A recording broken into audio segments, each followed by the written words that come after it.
Jackson Radio Show.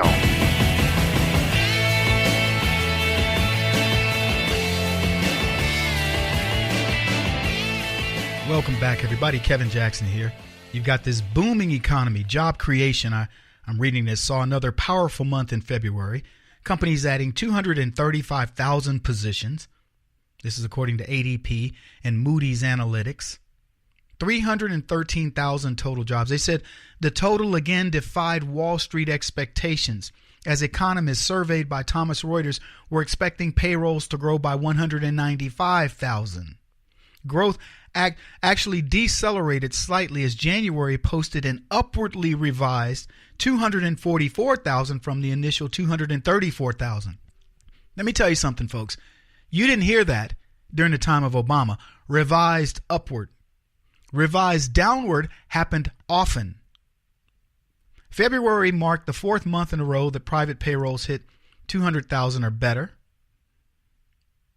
And they said, here's what Mark Zandi, a chief economist at Moody's, says. The job market is red hot and threatens to overheat.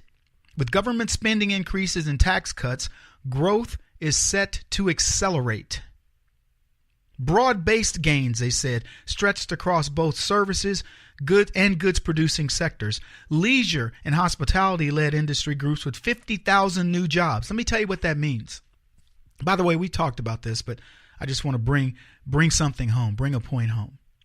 Leisure and hospitality added 50,000 jobs. That means you are going out to hotels, you're going to resorts, you're doing things where the leisure and hospitality industry sees it and says, you know what? These people are coming back. That's one of the biggest indicators, that in manufacturing. Get this, professional and business services contributed 46,000 new jobs. Those are the people that are the ancillary, the support apparatus around other businesses. Transportation and utilities added 44,000. Construction rose 21,000. Manufacturing, 14,000 new positions. And all goods producing industries increased by 37,000, while service-related business, 198,000.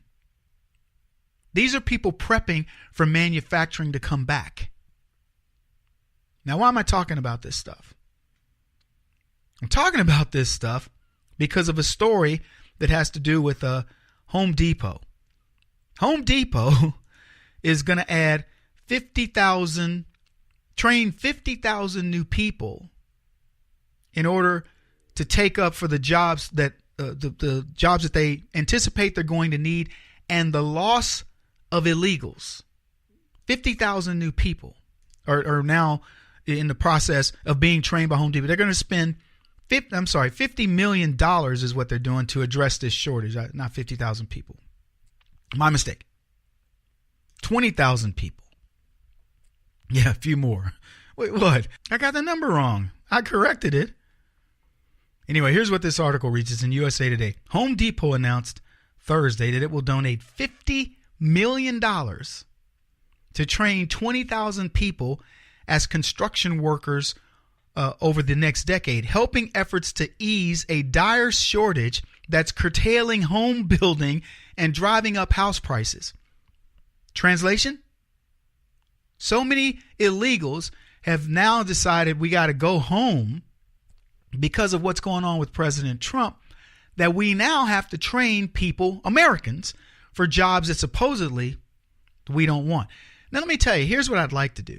And this is what we're proposing to do.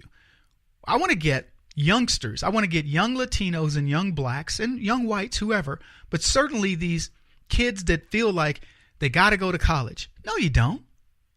You can get trained as part of Home Depot's training program, and you can go get a real job where you do something with your hands that you can feel proud about, and you can make a really good living for your family. And if you do it right and you plan correctly, understanding that sometimes the job can be seasonal, and you pick up other crafts that you know how to work with, you'll be fine. When are we going to finally make this shift away from this notion that everything that we do has to be, based on college? I'm not knocking college. Look, my kids have gone to college. But I'll be honest with you. I don't think college it was a rite of passage for them just to say, okay, I got the college degree. But every one of them is going to end up doing something that's not related to their degrees within the next 5 years. I know that. One of them, it may be 10 years because he's younger. But they won't be doing anything related to their college degrees. They'll take those smarts and they'll apply them to something that they really want to do. That's what college is. The Home Builders Institute, the industry's education arm, will use the money from the Home Depot Foundation to train veterans and U.S. Army soldiers who will soon be returning to civilian life, high school students, and disadvantaged youth. I love this. This is what the private sector is supposed to do. It says, it is important that we support the trades, Home Depot CEO Craig Menear said in an interview. Not only do we sell product to professionals like plumbers and electricians, but the company also partners with service providers that install kitchen flooring, hot water heaters, and other equipment in consumers' homes.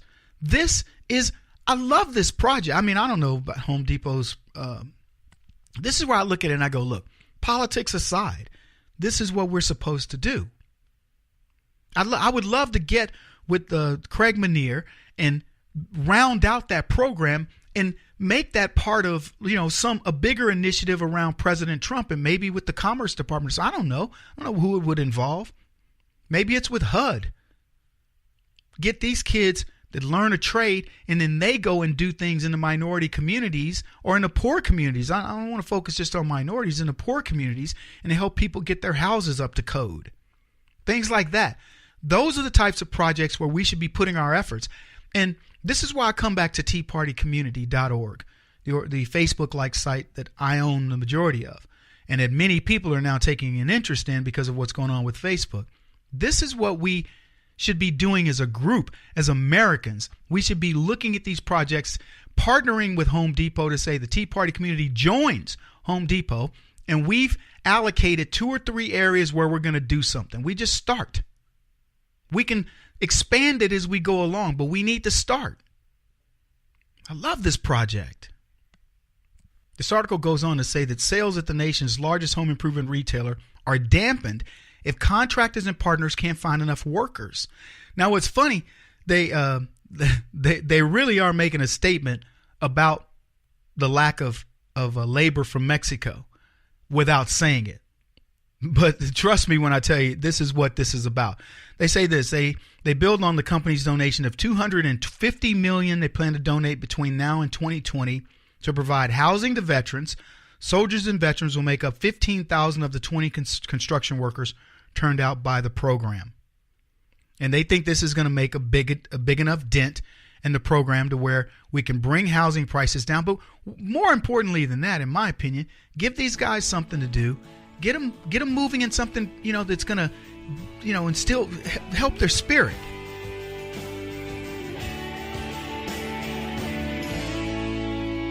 This is the Kevin Jackson Radio Show.